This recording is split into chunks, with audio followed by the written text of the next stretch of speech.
کوئی ہماری مدد آوے قرآن سے خوشیوں کی بھی عظم اللہ حضورنا بن مصعب امام فاطمہ زہرا علیہ السلام یا امام زمان علیہ السلام نو سینسر پروفون کوتوریاس اہل بیت علیہ السلام نے دشمنوں پر لعنت بشمار.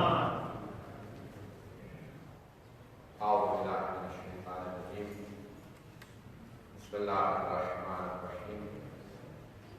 الحمد لله الذي غفر ذنوب العالمين بجوده ومعرفته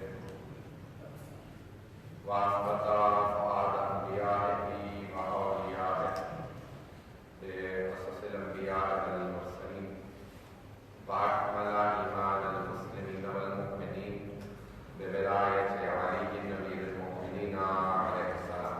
اللهم صل على محمد وآل محمد. والصلاة والسلام على الحجة والإكرام على أفضل المرسلين العبد المؤيد والرسول المصدق المصطفى الأمجد المحمود الأحمد أعني القاسم محمد. اللهم صل على محمد وآل محمد. وعلى روحه ونفسه وصحبه ووصيه سيد الأصفياء والأصفياء مولانا علي إمام المتقين علي بن أبي طالب. اللهم صل على محمد وآل محمد. وعلى أصحابه لا سيما بقية الله في الأرضين روحي وأرواح العالمين على التراب مقدمة البدع واللعنة الدائمة على أعدائهم أجمعين من الآن إلى قيام يوم الدين. أما بعد فقد قال جعفر بن محمد الصادق عليه الصلاة والسلام الليلة فاطمة ومن عرفها حق معرفتها فقد أدرك ليلة القدر. إنما هي سميت فاطمة لأن الخلق فطموا عن معرفتها. صلاة محمد وعلى اللهم صل على محمد وآل محمد. ایام فاطمیہ کے اس سلسلہ مجالس میں ہم نے کوشش کی کہ جناب سیدہ کی سلام اللہ علیہ کی شخصیت کے کچھ پہلوؤں کو آپ کے سامنے پیش کیا ہے، ان کے فضائل کو، ان کے مسائل کو، اور بیوی کی زندگی سے جو ہماری زندگی کے اندر بہت سے ہمیں درس ملتے ہیں ان کو پیش کیا. کل ان کی شب شہادت تفصیل سے پیش کروں گا. آج بھی میں نے وعدہ کیا تھا فدق سے متعلق پیش کروں گا کچھ شبہات یعنی اشکال یا اعتراض یا بعض اوقات ذہن میں ایک شبہ ایجاد کر دیا جاتا ہے. شبہ سے مراد ہے شک یا بعض اوقات ایک اعتراض کوئی پیش کرتا ہے دشمن تو وہ ذہن میں رہ جاتا ہے. چند اعتراضات کے جوابات پیش کرنا چاہتا ہوں فدق کے عنوان سے. سب کی توجہ میرے ساتھ رہے گی. پہلا جو شبہ یا شک یا اعتراض وہ یہ ہے کہ ہمارے علماء کا سوال کیا جاتا ہے اگر حضرت علی علیہ السلام کا حق تھا تو انہوں نے قیام کیوں نہیں کیا؟ حضرت علی نے جنگ کیوں نہیں کی؟ آپ نے تلوار کیوں نہیں اٹھائی؟ اپنا حق کیوں نہیں چھینا؟ اگر خلافت آپ کا حق تھی تو خلافت آپ نے چھینی کیوں نہیں؟ حضرت علی سے زیادہ کوئی بہادر نہیں تھا، آپ اسد اللہ تھے تو آپ کو اپنا حق چھین لینا چاہیے. یہ اعتراض کیا جاتا ہے. دوسرا یہ کہ جب جناب سیدہ کے اتنے مصائب آئے تو جناب امیر المؤمنین علیہ السلام خاموش کیوں رہتے؟ یہ دو اعتراض میں رکھیے گا. اور ایک تیسرا بھی اعتراض سن لیجیے، کوشش کروں گا کہ جواب دینے سے پیش کروں گا کہ اگر باغ فدق جناب سیدہ کا تھا تو پھر بعد میں ائمہ نے کیوں نہیں دیا یا کیوں نے کلیم کیا؟ پہلے اس کے جواب دینے سے پیش کر دیتا ہوں. جناب امیر المؤمنین کی حکومت میں باغ فدق آپ ہی کے پاس تھا اور حکومتوں کا مسلسل باغ فتح کو چھینتے رہنا اور دیتے رہنا واپس اہل بیت کو، یہ خود اس بات کی دلیل ہے کہ حکومتوں کے ذہن میں خود بھی اس بات کا ایک اعتراف تھا، وہ مختلف تھے، وہ جانتے تھے اور مانتے تھے کہ باغ فتح اہل بیت کا، تو تاریخ میں اہل بیت کی مسلسل باغ فتح حکومتوں کی طرف سے واپس کیا جانا اور پھر چھیننا اس بات کی علامت ہے کہ وہ بھی مانتے تھے ان کا حق نہیں ہے، غصبی ہے ان کے پاس۔ باتیں بولی ہیں۔ خود عمر ابن عبدالعزیز جو آخری خلیفہ ہے بنو امیہ کا، اس نے 3 اچھے کام کیے ہیں۔ ایک، باغ فتح کو واپس کیا۔ یہ اور بات ہے کہ پھر بعد میں بنی عباس نے فوراً چھین لیا اور پھر ہارون نے امام کاظم علیہ السلام کو دیا، لیکن چھین لیا۔ تو یہ مسلسل دیا جانا اور چھینا جانا اس بات کی علامت ہے۔ تو 3 اس نے کہا کہ جلدی سے پیش کر دیتا ہوں کہ فتح واپس کیا۔ دوسرا، حضرت علی علیہ السلام کو جو منبروں سے تبرہ کیا جاتا تھا، گالی بکی جاتی تھی، جو معاویہ نے شروع کیا تھا، اس کو رکوایا عمر ابن عبدالعزیز نے۔ اور تیسرے، روایات احادیث، رسول خدا کی احادیث کو بیان کرنا، نقل کرنا، اس پہ پابندی لگا دی گئی تھی خلفاء کی طرف سے۔ عمر ابن عبدالعزیز نے اس پابندی کو اٹھایا، پابندی لگائی گئی تھی، انہوں نے بین کر دیا تھا کہ حدیث کو بیان نہیں کیا جا سکتا۔ ٹرانسمیشن آف حدیث ہیڈ بین بین، کہ جو حدیث کو بیان کرنا ہے اس کی ممانعت تھی، کیونکہ اہل بیت کے فضائل کی حدیث بہت زیادہ تھی، اس لیے انہوں نے منع کر دیا۔ اب آئیے ذرا مجھے پورا آپ کے سامنے آج فتح کا مقدمہ پیش کرنا ہے۔ چند اصطلاحات کی توضیح بہت ضروری ہے، جو افراد داخل سے آئیں گے وہ اللہ کا سمجھ جائیں گے بعد میں۔ چند الفاظ عربی کے ہیں، ان کی پہلے وضاحت کر دینا چاہتا ہوں، اور پھر یہ دونوں سوال اس کا جواب دونوں خلافت اور مولا کا دربار میں اٹھانا۔ ایک لفظ ہے عربی کا، قرآن کے اندر آیا ہے، فے، انفال اور فے۔ سورہ انفال ہے، 8واں سورہ ہے، اور فے بڑی ہے، فے۔ تو یہ فے کا لفظ قرآن میں آیا ہے۔ اور ایک اور لفظ ہے قرآن کے اندر آیا ہے، مال غنیمت۔ غنیمت جسے بوٹی کہا جاتا ہے انگلش میں، جنگ میں جب دشمن سے چیزیں حاصل ہوتی ہیں اسے مال غنیمت ہے۔ بات بولی سب لوگ، تھوڑی سی توجہ کیجیے گا، یہ 2 الفاظ سیکھیے گا۔ تو ایک ہے مال غنیمت۔ مال غنیمت جب جنگ ہوتی تھی، جو کچھ ملتا تھا پیغمبر سب میں تقسیم کرتے تھے، پیغمبر کو بھی حصہ ملتا تھا، فاتح کو زیادہ، پھر سب کو حصہ ملتا تھا۔ اور فے اسے کہتے ہیں جہاں جنگ نہ ہوئی، بغیر جنگ کے جو ملے پیغمبر کو یا مسلمانوں کو، اسے کہتے ہیں فے۔ اس میں مسلمانوں کا کوئی حصہ نہیں، وہ صرف رسول خدا کا ہے۔ انفال یا فے صرف رسول کے ہیں، یا ہمارے عقیدے کے مطابق ائمہ معصومین علیہ السلام کی۔ توجہ ہے لوگوں کی میرے سمجھی؟ جیسے آج یہ پہاڑ کسی کی ملکیت نہیں ہے، کسی کی پراپرٹی نہیں ہے، دریا، سمندر، باغات، جنگلات کسی کی پراپرٹی نہیں ہے۔ جو کسی کی پراپرٹی نہیں ہے وہ امام زمانہ کی پراپرٹی ہے، وہ امام زمانہ کی ملکیت ہے۔ اسے انفال کہتے ہیں، فے ہے، یہ سب کچھ رسول خدا کا، ائمہ علیہ السلام کا، وہ اپنے اختیار سے جسے چاہیں دے دیں، سب ان کی ملکیت ہے، امام معصوم علیہ السلام کا۔ بات ہو گئی فے۔ اب آئے ذرا 2 اصطلاحات کی میں نے آپ کے سامنے وضاحت کی ہے۔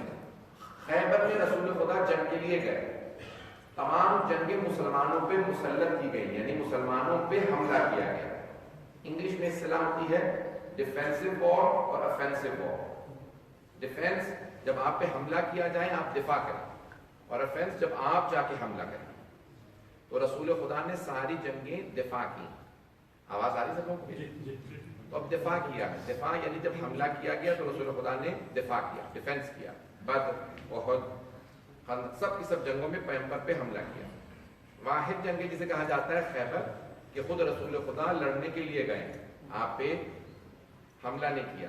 لیکن میرا یہ عقیدہ ہے کہ حتیٰ خیبر بھی، غزوہ خیبر بھی مسلمانوں پہ مسلط کیا گیا۔ کیسے کہ بار بار یہودی مسلمانوں کو لوٹ لیتے تھے، رسول خدا نے انہیں وارننگ بھیجی، منع کیا اور کہا کہ آئندہ باز آ جائیں مسلمان۔ نعرے تکبیر، نعرے رسالت، نعرے حیدری۔